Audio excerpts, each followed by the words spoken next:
Good morning guys, कैसे हैं आप। आज हम इस सीरीज़ में आपके लिए लेकर आए हैं इंडियन पॉलिटी, भारत की राज्य व्यवस्था का। आज हम चैप्टर 2 कवर करने वाले हैं क्वेश्चन फॉर्मेट में। इसमें हम कवर करने वाले हैं भारत का संविधान का निर्माण कैसे हुआ, कौन कौन सी समितियों ने मिलकर संविधान को बनाया। डिटेल में सब कुछ डिटेल में कवर करने वाले हैं, तो आप वीडियो को लास्ट तक देखें। अगर आपको वीडियो अच्छी लगे तो आप वीडियो को ज़्यादा शेयर करें, लाइक करें, कमेंट करें। तो बिना देरी किए हुए वीडियो को स्टार्ट करते हैं। देखते हैं पहला क्वेश्चन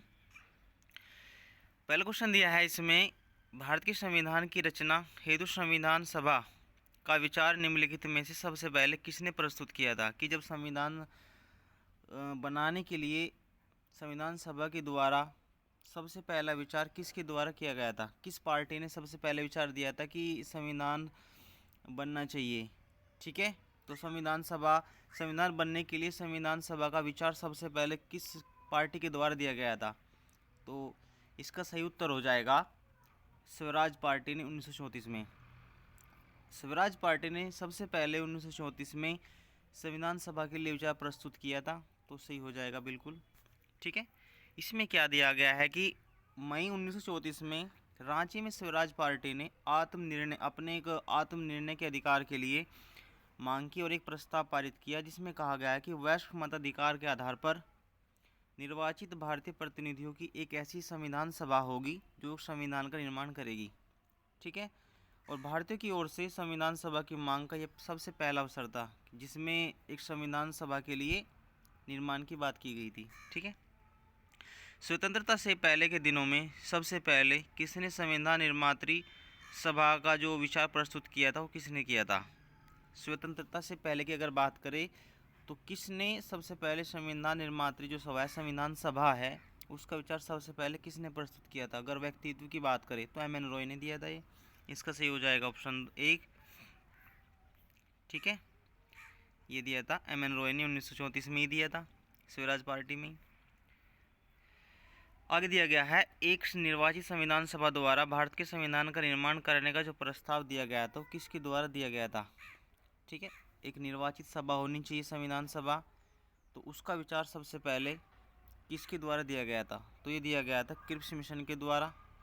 ठीक है, 1942 में, कि इस मिशन के द्वारा कहा गया था कि एक निर्वाचित संविधान सभा होगी, उसमें भारतीयों की इच्छा के अनुसार ही संविधान निर्माण किया जाएगा। जो आर्टिकल्स या जो मुद्दे वे चाहेंगे वे उसमें रखे जाएंगे, जो नहीं चाहेंगे वे रखे नहीं जाएंगे। और एक बात और इसमें कही गई थी कि सिर्फ एक कंडीशन आपको माननी होगी कि भारत उपनिवेशिक रहेगा। ठीक है, कि जो लॉ एंड ऑर्डर रहेगा वो ब्रिटिश के हाथ में रहेगा। तो ये इसी बात को नकार कर इस प्रस्ताव को खारिज किया गया था, ये भी आपको पता होना चाहिए। तो सबसे पहले जो एक निर्वाचित संविधान सभा के द्वारा भारत के संविधान का निर्माण की जो प्रस्ताव रखा गया था वो रखा गया था क्रिप्स मिशन के द्वारा 1942 में। आगे दिया गया है, कैबिनेट मिशन योजना के अंतर्गत संविधान निर्मात्री परिषद में प्रत्येक प्रांत को आवंटित सदस्य संख्या की, प्रत्येक प्रांत में सदस्यों की संख्या कितनी होनी चाहिए का निर्धारण करने के लिए एक प्रतिनिधि कितनी जनसंख्या के अनुपात में था। तो प्रति 10 लाख जनसंख्या पर एक प्रतिनिधि को रखा गया था, ये आपको पता होना चाहिए। कैबिनेट मिशन योजना या कैबिनेट मिशन प्लान 1946 में भारत आया। इसने अपनी रिपोर्ट में संविधान सभा के गठन का एक सूत्र प्रस्तुत किया, जिसके आधार पर संविधान सभा निर्वाचित होनी थी और प्रांतों के लिए एक प्रतिनिधित्व जनसंख्या के आधार पर होना था, जिसके लिए एक प्रतिनिधि को 10 लाख जनसंख्या के आधार पर चुना गया था। ठीक है, इन व्यक्तियों में से कौन कैबिनेट मिशन का सदस्य नहीं, तो 3 सदस्य उसमें थे, जो कि कैबिनेट मिशन मार्च 1946 में भारत पहुंचा।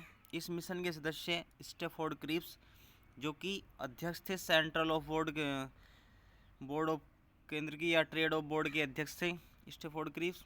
दूसरा था पथिक लॉरेंस, जो कि भारत के सचिव थे।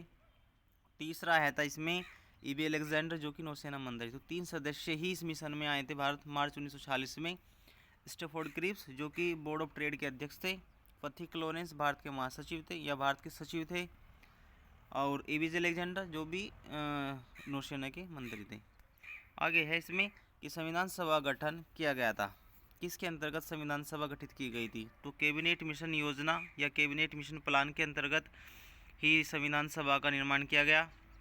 आगे दिया गया है कि 1940 में निर्मित अंतरिम सरकार में कार्यपालिका परिषद के जो उपसभापति थे, भाई 1940 में जब अंतरिम सरकार बनी, अंतरिम सरकार का मतलब होता है कि पूर्ण रूप से स्थायी नहीं होती, जो स्थायी सरकार बनती है उसको अंतरिम सरकार बोला जाता है। तो इसी में कार्यपालिका परिषद का उपसभापति किसको नियुक्त किया गया था? जवाहरलाल नेहरू को। पूछे अगर आपसे कि 1940 में अंतरिम सरकार में कार्यपालिका परिषद के सभापति कौन थे, तो लॉर्ड माउंटबेटन थे। उपसभापति थे जवाहरलाल नेहरू। ठीक है, तो 1940 में राष्ट्रीय अंतरिम राष्ट्रीय सरकार की घोषणा की गई, जो कि अस्थायी तौर पर काम करती है। ठीक है, कार्यकाल उनका फिक्स नहीं होता। 2 सितंबर 1940 को कार्यभार उन्हें संभाला। वायसराय इसमें कार्यपालिका का पदेन अध्यक्ष था, कौन थे? अभी बताया है मैंने, लॉर्ड माउंटबेटन। ठीक है, और इसके उपाध्यक्ष या उपसभापति जवाहरलाल नेहरू थे। ठीक है, आगे है इसमें निम्नलिखित में से कौन सा अगस्त 1940 में गठित प्रथम अंतरिम राष्ट्रीय सरकार का सदस्य नहीं था? कौन नहीं था? तो सबसे पहले देख लेते हैं सी राजगोपालाचारी। ठीक है, सी राजगोपालाचारी जो कि शिक्षा मंत्री थे अंतरिम सरकार में। डॉक्टर राजेंद्र प्रसाद जो खाद्य कृषि मंत्री थे। जगजीवन राम जो कि श्रम मंत्री थे। एस राधाकृष्णन जो था ये प्रथम अंतिम राष्ट्रीय सदस्य इसमें नहीं थे। ठीक है, तो इसमें राइट हो जाएगा सी, डॉक्टर एस राधाकृष्णन अंतरिम सरकार जो बनी थी 1940 में उसमें नहीं थे। ठीक है, आगे देख लेते हैं एक बार। विवेल योजना के अनुसार कार्यपालिका परिषद में हिंदू और मुस्लिमों की संख्या समान थी। उन्होंने कहा कि हिंदू और मुस्लिम बराबर होने चाहिए, विवेल योजना जो आई थी। ठीक है, विवेल का विचार था कि भारत ऐसी व्यवस्था से भारत का बंटवारा बच जाता था, तो ये बिल्कुल गलत हो जाएगा, ऐसा नहीं है, उनका ये विचार नहीं था। ठीक है, तो इसका हो जाएगा सी। आगे देखिए इसमें क्या कहा गया है। इसमें अक्टूबर 1943 में लॉर्ड लिलिथगोर के स्थान पर आर्कबिल्ड वेवेल वायसराय की और गवर्नर जनरल के रूप में आया। किसके स्थान पर? लॉर्ड लिलिथगो के स्थान पर वेवेल वायसराय या गवर्नर जनरल के रूप में नियुक्त हुआ। वे भारतीय संवैधानिक गतिरोध को दूर करने के उद्देश्य से मई 1945 में लंदन गए दोबारा। वहां उन्होंने भारतीय प्रशासन के संबंध में ब्रिटिश सरकार से इसके बारे में विस्तार से बातचीत करी और कुछ अपने प्रस्ताव उसमें रखे। उन्होंने कहा कि जून 1945 में उन प्रस्तावों को वेवेल योजना के नाम से सार्वजनिक किया गया। जो उन्होंने बात की प्रस्ताव अपने रखे वहाँ पर लंदन में जाकर, तो उन्हें ही भारत में वेवेल योजना, वेवेल प्रस्ताव के नाम से जाना गया। वेवेल योजना के प्रस्ताव में कार्यकारी परिषद में मुसलमानों की संख्या को हिंदू के बराबर होना और परिषद में वायसराय, कमांडर इन चीफ को छोड़कर सभी सदस्यों का भारतीय होना। इसमें कहा गया कि जो हिंदू और मुस्लिम होंगे उनकी संख्या बराबर होगी, रखी जाएगी। जो सार्वजनिक पद होते हैं उनके स्थान पर हिंदू और मुस्लिमों की संख्या बराबर होगी, लेकिन जो वायसराय होगा और कमांडर इन चीफ होगा वो सिर्फ ब्रिटेन से ही नियुक्त होंगे। तो ये कहा गया इसमें। आगे कहा गया भारतीय होना। शीघ्र ही शिमला में एक सम्मेलन बुलाया गया। शीघ्र ही शिमला में एक सम्मेलन बुलाया जाना तथा युद्ध की समाप्ति के बाद भारतीयों के द्वारा खुद का संविधान बनाया जाना इत्यादि शामिल थे। वेवेल योजना का उद्देश्य राजनीतिक गतिरोध को दूर करना और भारत को एक पूर्ण स्वशासन की दिशा में आगे बढ़ाना था और संवैधानिक गतिरोध को दूर करना था। इसका उद्देश्य कहीं से भी हिंदू मुस्लिम एकता को दृढ़ करना नहीं था, जिससे भारत का विभाजन रुक सके। ठीक है, तो वेवेल योजना जो फेल हुई, उसका फेल होने का कारण ये था कि उन्होंने लॉ एंड ऑर्डर जो रखा गया था, कमांडर इन चीफ और गवर्नर को ब्रिटिश गवर्नमेंट के द्वारा नियुक्ति के अनुसार उन्हें रखा गया था, इसलिए इसको फेल किया गया। ठीक है, आगे इसमें ये बात रखी गई थी कि संविधान भारतीय के द्वारा बनाया जाएगा, उनकी इच्छा के अनुसार बनाया जाएगा, लेकिन जो अंतिम निर्णय रखा जाएगा वो रखा जाएगा ब्रिटिश गवर्नमेंट के द्वारा, तो उसी को लेकर ये फेल हुआ था। आगे है कि संविधान सभा के विषय में आपको बताना है कौन सा सही है, कि वह वयस्क मताधिकार पर आधारित था। जब संविधान सभा बनी तो वयस्क मताधिकार पर नहीं थी, वह प्रत्यक्ष निर्वाचन का परिणाम थी, तो उसमें अब प्रत्यक्ष निर्वाचन हुआ था, तो दूसरा भी गलत हो जाएगा। वह बहुदलीय निकाय थी, उसमें बहुत से दल शामिल हुए थे, ये बिल्कुल ठीक है। आगे दिया गया है उसने अनेक समितियों के माध्यम से क्या बोले काफ़ी समितियाँ बनी, तो उन्हीं की उन समितियों के माध्यम से इन्होंने काम किया। तो 3 और 4 सही हो जाएगा इसमें। आगे है संविधान सभा के गठन के लिए राज्यों की विधानसभाओं का उपयोग निर्वाचक मंडल के रूप में किया गया। अतः संविधान सभा अप्रत्यक्ष निर्वाचन का परिणाम थी। अप्रत्यक्ष मताधिकार के आधार पर उनका निर्वाचन किया गया, जिसका निर्वाचन वयस्क मताधिकार पर नहीं था। संविधान में सभा में अनेक दलों के लोग शामिल, जिससे कि कार्य के संचालन करने के लिए अनेक समितियों का गठन किया गया था। तो अनेक समितियाँ इसके लिए बनी थी, और जो सदस्यों का या प्रतिनिधियों का जो निर्वाचन किया गया था वयस्क मताधिकार के आधार पर न होकर अप्रत्यक्ष निर्वाचन के आधार पर हुआ था। आगे है कि संविधान सभा के संबंध में आपको बताना है कौन सा सही है। तो इसमें दिया गया है ऑप्शन ए में कि यह वयस्क मताधिकार पर आधारित नहीं था, तो इसे ही हो जाएगा। बी दिया है यह प्रत्यक्ष निर्वाचन का परिणाम था, ये गलत हो जाएगा, क्योंकि जब संविधान सभा बन रही थी तो इसमें अप्रत्यक्ष निर्वाचन के आधार पर ही मताधिकार किया गया था। ऑप्शन सी दिया गया है कि यह बहुदलीय संरचना नहीं थी, ये गलत हो जाएगा, क्योंकि इसमें बहुत से दल और अनेक समितियों ने मिलकर काम किया था। तो बी और सी गलत हो जाएंगे। डी दिया है यह कई समितियों के माध्यम से कार्यरत थी, तो इसमें काफ़ी समितियां बनी थी, तो ए और डी बिल्कुल सही हो जाएगा इसमें। आगे है कि संविधान सभा के बारे में आपको बताना है कौन सा गलत होगा। इसने बड़ी संख्या में समितियों की मदद से काम किया, उनमें से प्रारूप समिति सबसे महत्वपूर्ण समिति थी, ये सही हो जाएगा, क्योंकि इसमें काफ़ी समितियाँ थी, छोटी बड़ी समिति, और जो सबसे अहम समिति थी वो थी प्रारूप समिति। आगे है कि अल्पसंख्यक समुदाय जैसे ईसाई, एंग्लो इंडियन, पारसियों को सभी में पर्याप्त प्रतिनिधित्व दिया गया था, तो ये बिल्कुल सही हो जाएगा, क्योंकि जो अल्पसंख्यक समुदाय के लोग थे जैसे ईसाई हो गया, एंग्लो इंडियन हो गया, पारसी को सभी में पर्याप्त प्रतिनिधित्व इसमें दिया गया था। आगे है कि इनका निर्वाचन सार्वभौम वयस्क मताधिकार के आधार पर किया गया था, ये गलत हो जाएगा, क्योंकि इसमें जो आपका निर्वाचन हुआ था वो वयस्क मताधिकार पर न होकर अप्रत्यक्ष निर्वाचन प्रणाली के माध्यम से किया गया था। आगे है इसकी चुनाव प्रक्रिया 1935 के अधिनियम की 6वीं या 6ठी अनुसूची आधार पर थी। जो इनकी चुनाव प्रक्रिया रखी गई थी वो भारत शासन अधिनियम 1935 के धारा 6 या अनुसूची 6 के आधार पर थी, जिसमें कर, संपत्ति, शैक्षिक योग्यता के आधार पर मताधिकार सीमित था। कि वोटिंग राइट्स जो दिया गया था वो दिया गया था कर के आधार पर, जो टैक्स ज़्यादा पे करते थे, संपत्ति के आधार पर, और शैक्षिक एजुकेशन के आधार, लिटरेसी रेट के आधार पर ही एक सीमित संख्या में मतदान का अधिकार था। ठीक है, आगे है संविधान के भारत के संविधान का प्रारूप तैयार करने वाली संविधान सभा के सदस्यों को, जो इसमें कहा गया है कि भारत के संविधान का प्रारूप जिस समिति ने तैयार किया, प्रारूप तैयार किया, उस संविधान सभा के सदस्यों को क्या कहा गया है, किसके द्वारा नामित किया गया था, विभिन्न प्रांतों की विधानसभाओं के द्वारा उनको चुना गया था, तो सी इसमें राइट हो जाएगा। आगे दिया गया भारतीय इतिहास के संदर्भ में आपको बताना है कि प्रांतों से संविधान सभा के सदस्य चुने गए थे, वो प्रांतीय विधानसभाओं के द्वारा निर्वाचित हुए थे। प्रति 10 लाख जनसंख्या पर एक सदस्य को चुना गया था। ठीक है, तो इसमें सी राइट हो जाएगा। आगे है इसमें कि संविधान सभा के सदस्यों का चुनाव कैसे हुआ। संविधान सभा का सदस्य जो चुने गए वे प्रांतीय सभाओं के द्वारा चुने गए थे, तो डी इसमें राइट हो जाएगा।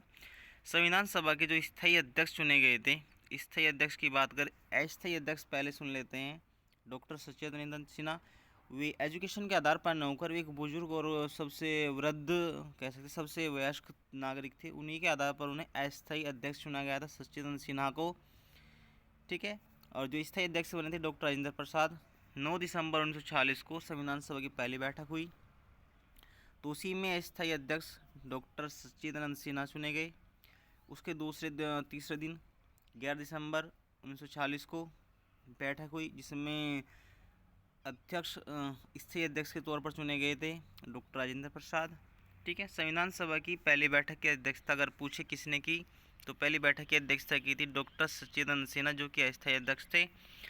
आगे है कि संविधान सभा के उद्घाटन अधिवेशन की अध्यक्षता किसने की थी। संविधान सभा का जब उद्घाटन किया तो अधिवेशन की अध्यक्षता किसने की, डॉक्टर सच्चिदानंद सिन्हा ने। आगे है भारत की संविधान निर्मात्री सभा के अध्यक्ष कौन थे, कि संविधान सभा के अध्यक्ष कौन थे, तो ये डॉक्टर राजेंद्र प्रसाद। आगे है स्वतंत्र भारत की संविधान सभा के सदस्य कौन थे। अध्यक्ष पूछा गया है, कौन थे? इसमें राजेंद्र प्रसाद ही थे। आगे है संविधान सभा के प्रथम मनोनीत जो उपसभापति थे, जो पहले उप सभापति जिनको मनोनीत थे, तो वे थे फ्रैंक एंथोनी। ठीक है। संविधान सभा के प्रथम अस्थायी उपसभापति, उपाध्यक्ष कह सकते हैं, तो फ्रैंक एंथोनी थे, जिन्हें 9 दिसंबर 1946 को अस्थायी सभापति या अध्यक्ष सच्चिदानंद सिन्हा द्वारा मनोनीत किया गया था। ठीक है। एस सी मुखर्जी संविधान सभा के पहले अस्थायी अध्यक्ष थे। अगर पूछे पहले अस्थायी अध्यक्ष पूछ सकते हैं संविधान सभा के, ये थे फ्रैंक एंथोनी, ये ब्रिटिशर्स थे। आगे हैं कि भारतीय संविधान सभा की स्थापना कब की गई थी, तो 9 दिसंबर को पहली बैठक हुई 1946 में, तभी की गई। ठीक है। संविधान सभा की पहली बैठक 9 दिसंबर 1946 को, गठन दिसंबर 1946 को, पहला अधिवेशन 1946 9 दिसंबर को। ठीक है। तो ऐसे क्वेश्चन काफ़ी पूछे गए हैं।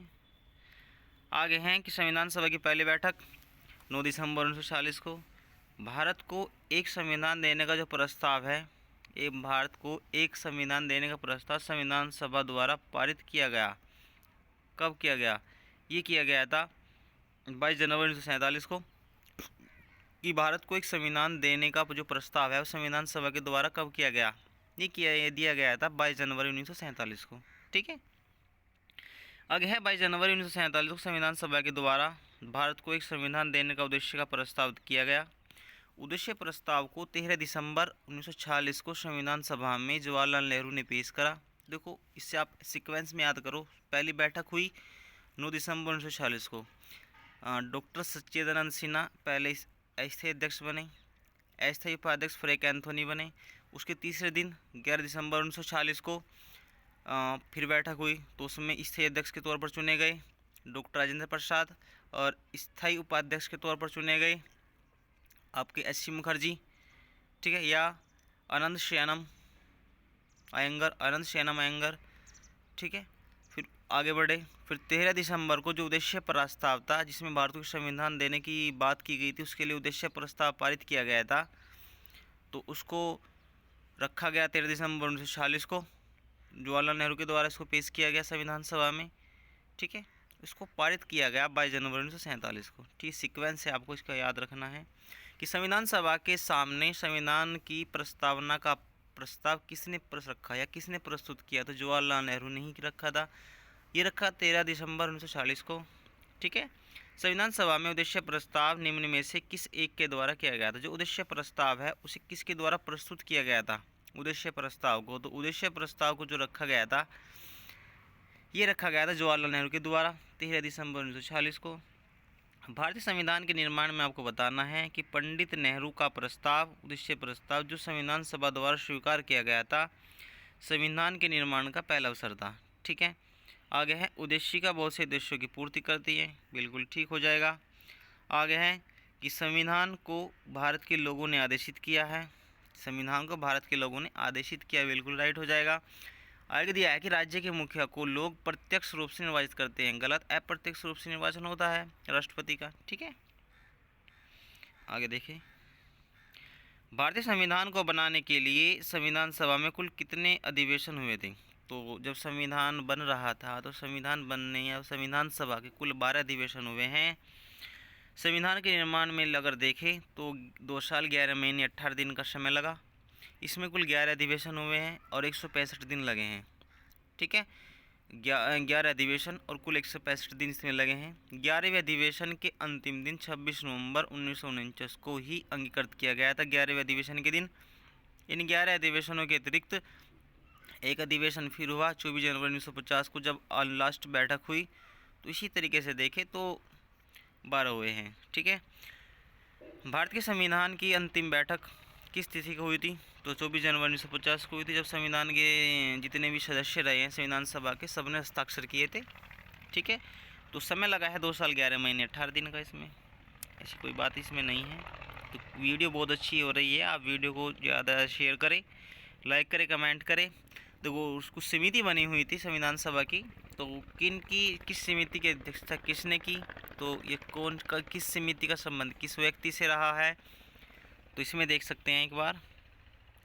जैसे संविधान सभा के जो पहले उपाध्यक्ष रहे हैं, संविधान सभा के जो पहले उपाध्यक्ष रहे एच.सी. मुखर्जी, बात की है अभी मैंने। प्रारूप समिति के जो एकमात्र कांग्रेसी सदस्य रहे हैं तो के.एम. मुंशी ऐसे सदस्य रहे जो एकमात्र कांग्रेसी सदस्य थे। फिर राजस्थान की रियासतों का जो प्रतिनिधित्व करने वाले सभा के सदस्य रहे हैं टी.टी. या वी.टी. कृष्णामाचारी, जो राजस्थान की रियासतों का प्रतिनिधित्व किया था जिन्होंने संविधान सभा में, तो वी.टी. कृष्णामाचारी। फिर है संघ संविधान समिति के अध्यक्ष जो रहे हैं, संघ संविधान समिति के अध्यक्ष तो जवाहरलाल नेहरू रहे हैं। ठीक है, इसमें देख सकते हैं आप। आगे देखिए,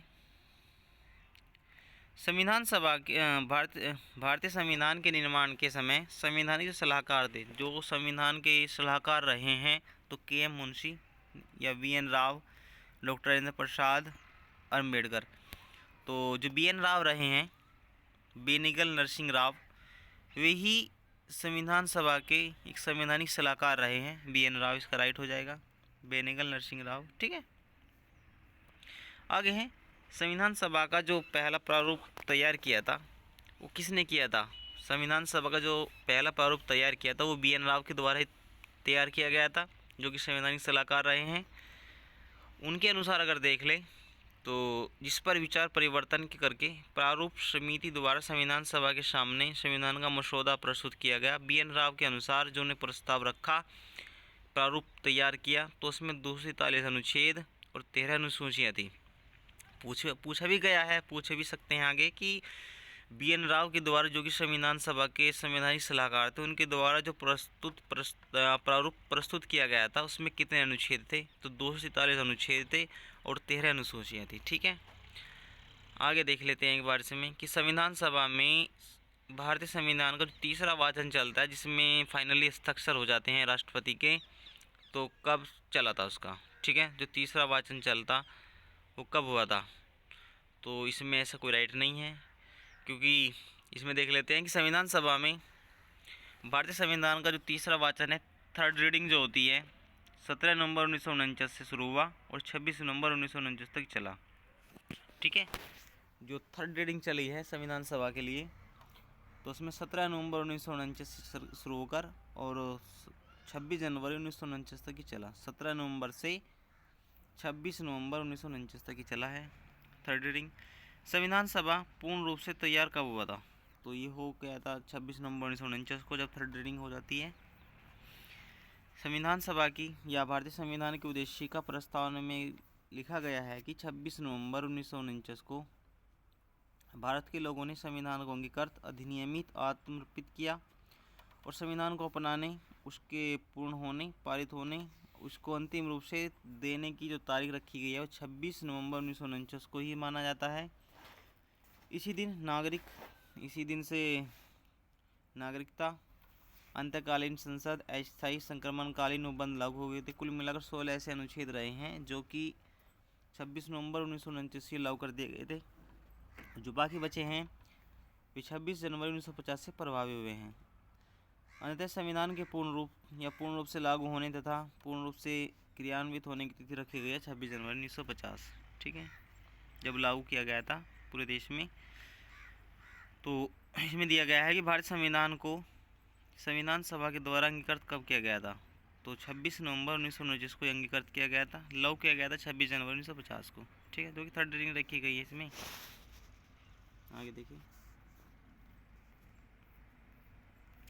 इसमें है संविधान सभा के द्वारा भारतीय संविधान को अंगीकृत कब किया गया? 26 नवंबर 1949 को अंगीकृत किया गया था। अपनाया किस तिथि को गया? तो 26 नवंबर 1949 को। ठीक है, जो पहली बार अपनाया गया था तो 26 नवंबर 1949 को, लेकिन लागू किया गया था 26 जनवरी 1950 को। लागू कब किया गया? 26 जनवरी 1950 को। आगे दिया गया है संविधान को 26 जनवरी के दिन लागू करने का जो निर्णय है वो क्या रखा गया है, क्यों रखा गया है ऐसा? तो इसमें रखा गया है कि कांग्रेस ने इस तिथि को 1930 में स्वतंत्रता दिवस के रूप में मनाया था। ठीक है, तो इसी के तौर पर रखा गया है। आगे देखिए कि भारतीय राष्ट्रीय कांग्रेस के लाहौर अधिवेशन जब हुआ दिसंबर 1929 में, तो पूर्ण स्वराज की घोषणा उसमें की गई। लाहौर अधिवेशन 1929 का हुआ, तो उसी में पूर्ण स्वराज की घोषणा की गई। तथा 26 जनवरी को स्वतंत्रता दिवस के रूप में मनाए जाने का संकल्प वहाँ पे लिया गया। और आज़ादी के पहले तक 26 जनवरी से 1950 से पहले तक 26 जनवरी को स्वतंत्रता दिवस के रूप में मनाया जाता रहा है। लेकिन जब देश आज़ाद हो गया, स्वतंत्र हो गणराज्य बन गया 26 जनवरी 1950 के बाद से 15 अगस्त को 1947 को स्वतंत्र हो गया, तब से प्रत्येक वर्ष 15 अगस्त को स्वाधीनता दिवस के रूप में मनाया जाने लगा। जबकि स्वतंत्रता पारित के बाद जब स्वतंत्रता प्राप्त हो गई तो 26 जनवरी की तिथि को अविस्मरणीय बनाने हेतु भारतीय संविधान के द्वारा 26 जनवरी 1950 को लागू किया गया। ठीक है, तब से ही प्रत्येक वर्ष 26 जनवरी को गणतंत्र दिवस के रूप में मनाया जाता है। ठीक है, आगे देखिए संविधान दिवस कब मनाया जाता है। संविधान दिवस जो मनाया जाता है वो मनाया 26 नवंबर को मनाया जाता है संविधान दिवस। ठीक है, इसकी शुरुआत जो की गई थी, आगे देखो संविधान दिवस की भारतीय संविधान, देखो इसमें ऐसा तो कुछ नहीं, आगे देखो भारतीय संविधान को अपनाया कब गया, तो भारतीय संविधान को अपनाया गया संविधान सभा के द्वारा अपनाया गया। ठीक है, 26 नवंबर 1949 को। भारतीय संविधान को 26 नवंबर 1949 को किसके द्वारा अधिनियमित किया गया, किसके द्वारा अधिनियमित किया गया, तो संविधान की सभा के द्वारा अधिनियमित किया गया। भारत का संविधान अंगीकृत और अधिनियमित किया गया, अंगीकृत और अधिनियमित कब किया गया, 26 नवंबर 1949 को। डॉक्टर अंबेडकर का संविधान सभा में जो निर्वाचन हुआ था वो कहाँ से हुआ था, वो हुआ था उनका कहाँ से, बम्बई से। ठीक है, डॉक्टर अंबेडकर का संविधान सभा में जो निर्वाचन हुआ था बम्बई से हुआ था।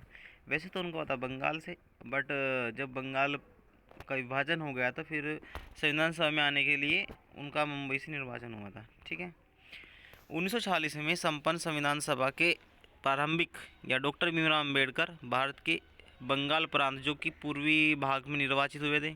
ठीक है, बाद में यह क्षेत्र पाकिस्तान में जब चला गया तो डॉक्टर अंबेडकर को भारतीय गणराज्य के बम्बई प्रेसिडेंसी के पूर्णा संसदीय क्षेत्र से उपचुनाव हुआ, तो वहाँ से निर्वाचित होकर संविधान सभा में शामिल हुए। ठीक है, पूना सीट उनके लिए कांग्रेस के जो पूना की सीट है उनके लिए कांग्रेस के रहे हैं MR अयंगर या MR जयकर ने ही अपना जो रिजाइन देकर वो सीट खाली की थी। ठीक है, किसके स्थान पर वे वहाँ पर चुने गए थे, MR जयकर जो कांग्रेसी थे उनके स्थान पर ही उन्होंने रिजाइन दिया, तब डॉक्टर अंबेडकर साहब वहाँ पे निर्वाचित हुए थे, चुने गए थे। ठीक है, तो ये माना गया है। उसके बाद वे अपना मुंबई में आ गए। ठीक है, डॉक्टर BR अम्बेडकर का जन्म और मृत्यु कब हुई थी, तो 1891 को उनका जन्म हुआ, 1956 में उनकी मृत्यु हुई थी। 14 अप्रैल 1891 को महू मध्य प्रदेश में उनका जन्म हुआ था और 6 दिसंबर 1956 को दिल्ली में उनकी मृत्यु हो गई थी। तीसरा जो गोलमेज सम्मेलन हुआ तो उसके विचार विमर्श की परिणति भारत सरकार अधिनियम 1935 के आधार पर रखी गई है। जो तीसरा गोलमेज सम्मेलन होता है उसके जो विचार विमर्श की जो परिणति रखी गई है वो भारत सरकार अधिनियम 1935 का पारित होने के रूप में हुई। ठीक है, अब है भारत सरकार अधिनियम 1935 ने ब्रिटिश भारत के सूबों और भारतीय रियासतों के एक संघ पर आधारित ऑल इंडिया फेडरेशन का गठन किया गया। ठीक है, तो दोनों बिल्कुल राइट हो जाएंगे। इसने कहा गया है कि जो तीसरा गोलमेज सम्मेलन हुआ उसके विचार विमर्श की जो परिणति है वो भारत सरकार अधिनियम 1935 के पारित होने के रूप में हुई। आगे है भारत सरकार अधिनियम 1935 ने ब्रिटिश भारत के सूबों और भारतीय रियासतों के एक संघ पर आधारित, भारतीय रियासतों ब्रिटिश भारत के जो सूबे रहे हैं, मतलब जो भारत का क्षेत्र जो ब्रिटिश अधिकृत क्षेत्र था तो उसको बोलते हैं ब्रिटिश भारत के सूबों और भारतीय रियासतों के एक संघ पर आधारित ऑल इंडिया फेडरेशन का गठन किया गया। ऑल इंडिया फेडरेशन का गठन भी 1935 अधिनियम के द्वारा किया गया था। ठीक है, आगे देख लेते हैं। नवंबर दिसंबर में 1932 में लंदन में तीसरे और अंतिम गोलमेज सम्मेलन कांग्रेस ने भाग नहीं लिया। इस सम्मेलन में भारत सरकार अधिनियम 1935 के लिए एक ठोस योजना को अंतिम रूप से पेश किया गया। इसमें ब्रिटिश भारत के सूबों और भारतीय रियासतों के एक संघ पर आधारित ऑल इंडिया फेडरेशन गठन का प्रावधान किया गया। ठीक है, अब है भारत का संविधान देश की आवश्यकताओं की पूर्ति करता है। ठीक है, आगे है इसको एक ग्रहित संविधान भी कहा गया है, तो दोनों तो ठीक है लेकिन स्पष्टीकरण नहीं करता। भारत का संविधान देश की आवश्यकताओं की पूर्ति करने में पूर्ण सक्षम है और भावी आवश्यकताओं के मद्देनजर इसमें संशोधन संबंधी प्रावधान भी होते रहते हैं। दूसरी ओर अगर देखें तो इसमें विभिन्न देशों के संविधानों से तथ्य एवं विचार ग्रहण किए गए हैं। इसे एक ग्रहित संविधान भी कहा जाता है। ठीक है, भारतीय संविधान में कैसे ऐसे कह सकते हैं कि संविधान सभा में वयस्क मताधिकार को 15 सालों के जो स्थगित किया था, किसने किया था? तो मौलाना आज़ाद ने जो वयस्क मताधिकार है उसको 15 सालों के लिए स्थगित कर दिया गया था। संविधान सभा में वयस्क मताधिकार विषय पर बहस के दौरान मौलाना अबुल कलाम आज़ाद ने वयस्क मताधिकार को देखते हुए उसको 15 सालों के लिए स्थगित करने की वकालत की, किंतु डॉक्टर राजेंद्र प्रसाद, पंडित जवाहरलाल नेहरू ने जोरदार ढंग से इसे अपनाने के लिए समर्थन किया था। ठीक है, किसने? डॉक्टर राजेंद्र प्रसाद और जवाहरलाल नेहरू ने। ठीक है, किसने सुझाव दिया था कि भारत की स्वतंत्रता के बाद भारतीय राष्ट्रीय कांग्रेस एक राजनीतिक दल के रूप में भंग कर दिया जाना चाहिए। ठीक है, तो ये कहा था महात्मा गांधी ने कि जैसे ही भारत स्वतंत्र हो जाएगा तो भारतीय राष्ट्रीय कांग्रेस को एक राजनीतिक दल के तौर पर भंग कर दिया जाना चाहिए, ये उन्होंने कहा था। ठीक है, आगे देख लेते हैं। वीडियो बहुत अच्छी होने वाली है, आप वीडियो को प्लीज़ लाइक करें, शेयर करें, कमेंट करें। आगे किसने कहा था कि एक संविधान एक मशीन की तरह बेजान चीज़ है, इसमें वे लोग अपनी जीवन फूंकते हैं जो इसका नियंत्रण रखते हैं। भारत में बस कुछ ईमानदार लोगों की आवश्यकता है जिनके लिए राष्ट्रहित ही सर्वोपरि है। तो ये कहा था डॉक्टर राजेंद्र प्रसाद ने। ठीक है, जब वो 26 नवंबर 1949 को संविधान को अपनाते हुए उन्होंने अपने वक्तव्य में कहा था, अपनी राष्ट्रवादी प्रतिक्रिया में भारतीय संविधान के निर्माताओं ने अल्पसंख्यकों के हितों और भावनाओं को कम करके आंका है। किसका कथन रहा है कि अपनी जो राष्ट्रवादी प्रतिक्रिया रही है उसमें भारतीय संविधान के निर्माताओं ने अल्पसंख्यकों के हितों तथा भावनाओं के महत्व को कम करके किसने आंका है? तो ये आंका है आइवर जेनिक्स ने, कि जो अपनी राष्ट्रवादी प्रतिक्रिया रही है उसमें भारतीय संविधान के निर्माताओं ने अल्पसंख्यकों के हितों और भावनाओं को बहुत कम महत्व देकर आंका है। तो आइवर जेनिक्स जो कि दार्शनिक रहे हैं, पॉलिटिशियंस, कैसे कहते हैं, पॉलिटिशियंस, राजनीतिक शास्त्र के सिद्धांत को लेकर एक अच्छी दार्शनिक ये रहे हैं। ठीक है, किसने कहा था कि संविधान सभा कांग्रेस थी और कांग्रेस भारत? तो ये भी कहा था ऑस्टिन ने।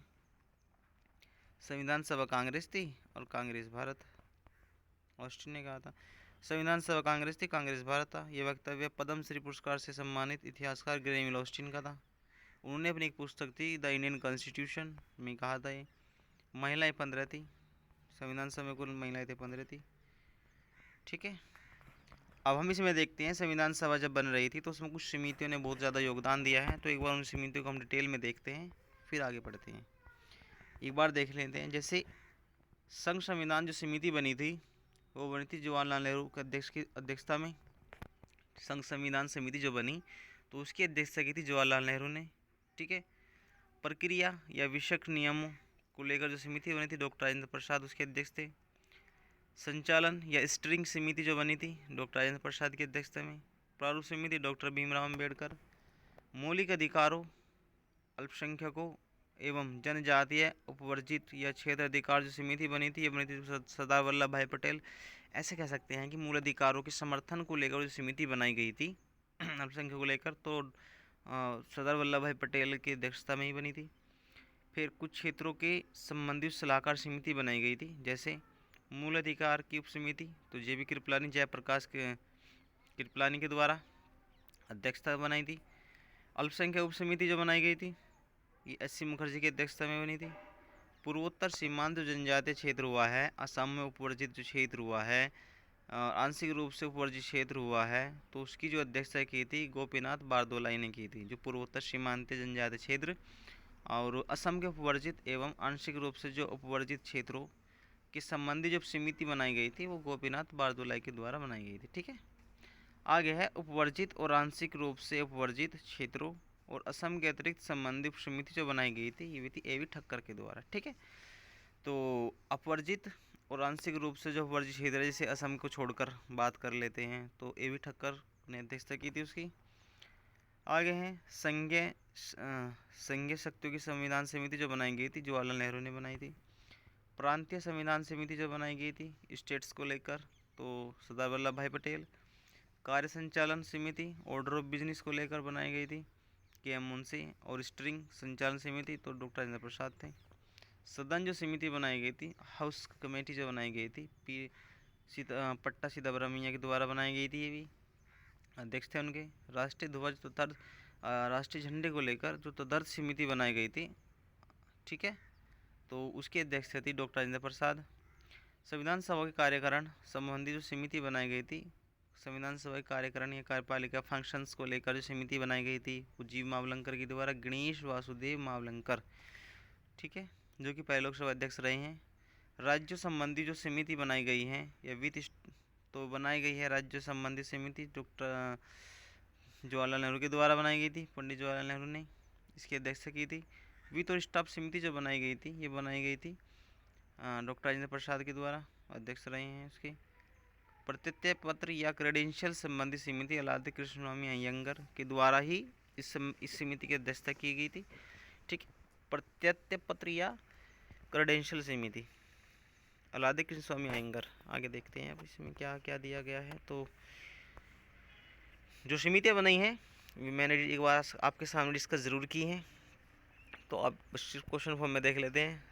इसमें सिर्फ समितियों के बारे में ही दिया जाएगा कि संविधान सभा की संघ संविधान समिति का अध्यक्ष कौन था। तो संघ संविधान समिति का अध्यक्ष कौन था? डॉक्टर जवाहरलाल नेहरू रहे हैं, पंडित जवाहरलाल नेहरू, वही संघ संविधान समिति के अध्यक्ष रहे हैं। जैसे संघीय संविधान समिति डॉक्टर जवाहरलाल नेहरू, जो संघीय संविधान समिति जो रखी गई है उनके अध्यक्ष रहे हैं पंडित जवाहरलाल नेहरू। और प्रक्रिया विषय संबंधी समिति रखी गई है डॉक्टर राजेंद्र प्रसाद। संचालन स्टीयरिंग समिति डॉक्टर राजेंद्र प्रसाद। प्रारूप समिति डॉक्टर बी आर अम्बेडकर।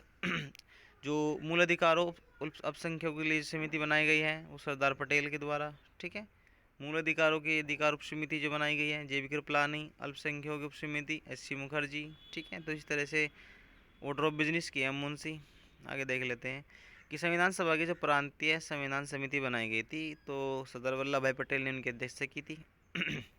आगे है कि संविधान सभा की प्रारूप समिति के जो अध्यक्ष रहे हैं प्रारूप समिति तो बी आर अम्बेडकर साहब रहे हैं।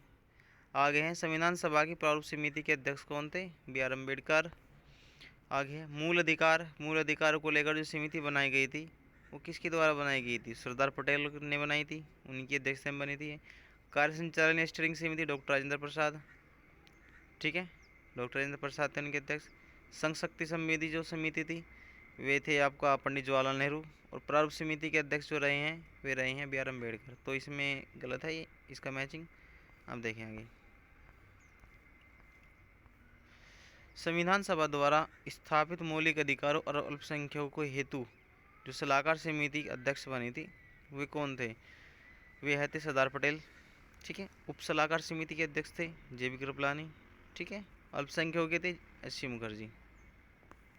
आगे देख लेते हैं एक बार इसमें क्या क्या दिया गया है, फिर आगे बढ़ते हैं कि बी आर अम्बेडकर साहब की अध्यक्षता में संविधान सभा के प्रारूप उनको छोड़कर कितने सदस्य और थे?